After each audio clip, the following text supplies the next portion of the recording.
পারমাণবিক অস্ত্রের চেয়েও শক্তিশালী কোনো অস্ত্র কি থাকতে পারে? বর্তমান বাস্তবতা বলছে হ্যাঁ, থাকতে পারে।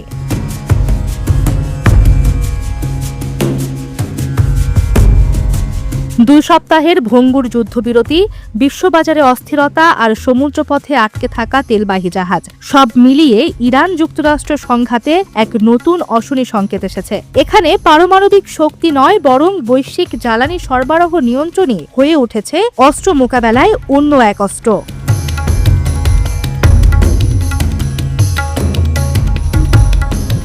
সাম্প্রতিক সংঘাতে স্পষ্ট হয়েছে ইরান সরাসরি সামরিক শক্তি প্রদর্শনের পথে হাঁটেনি, বরং তারা বেছে নিয়েছে কৌশলগত পদক্ষেপ। তা হলো একটি দরজা, আর সেই দরজার নাম হরমুজ প্রণালী।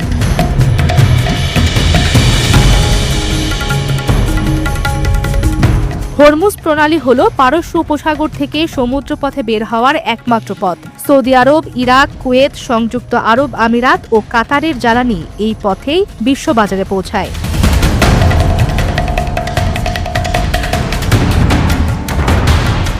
মার্কিন ইসরায়েলি হামলার জবাবে যখন ইরান এই পথ বন্ধ করে দেয়, তখন কয়েকদিনের মধ্যেই বিশ্ববাজারে শুরু হয় তোলপাড়। তেলের দাম বেড়ে ব্যারেল প্রতি $166 হয়। 32টি দেশ জরুরি মজুদ খুলতে বাধ্য হয়।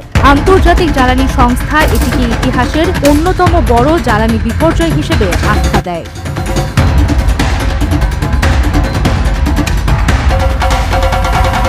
যুদ্ধের মাঠে বিস্ফোরণ থাকলেও কৌশলগত দিক থেকে ফলাফল ভিন্ন চিত্র দেখায়।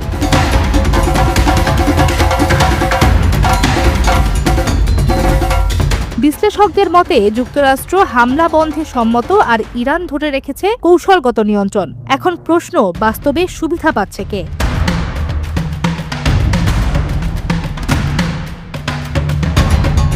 শুধু হরমুজ নয়, ইরানের প্রভাব রয়েছে আরেকটি গুরুত্বপূর্ণ সমুদ্রপথেও। তা হল বাব আল মান্দেব প্রণালী, যা ইয়েমেন ও জিবুতির মাঝে। বৈশ্বিক বাণিজ্যের প্রায় 10% এই পথে পার হয়। এই পথ বন্ধ হয়ে গেলে ইউরোপ এশিয়া বাণিজ্য প্রায় বিচ্ছিন্ন হয়ে পড়তে পারে। ইতিমধ্যে এই অঞ্চলে অস্থিরতা বিশ্ব বাণিজ্যে বড় ধাক্কা দিয়েছে।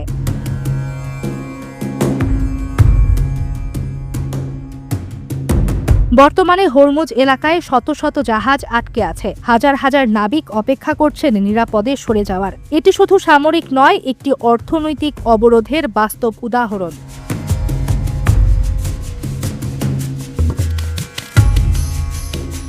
এই সংঘাত একটি বিষয় স্পষ্ট করে দিয়েছে, ইরানের আসল শক্তি পারমাণবিক অস্ত্র নয়, বরং ভৌগোলিক অবস্থান। কারণ বোমা দিয়ে একটি দেশ ধ্বংস করা যায়, কিন্তু একটি সমুদ্রপথের নিয়ন্ত্রণ তা কেবল ভূগোলই নির্ধারণ করে।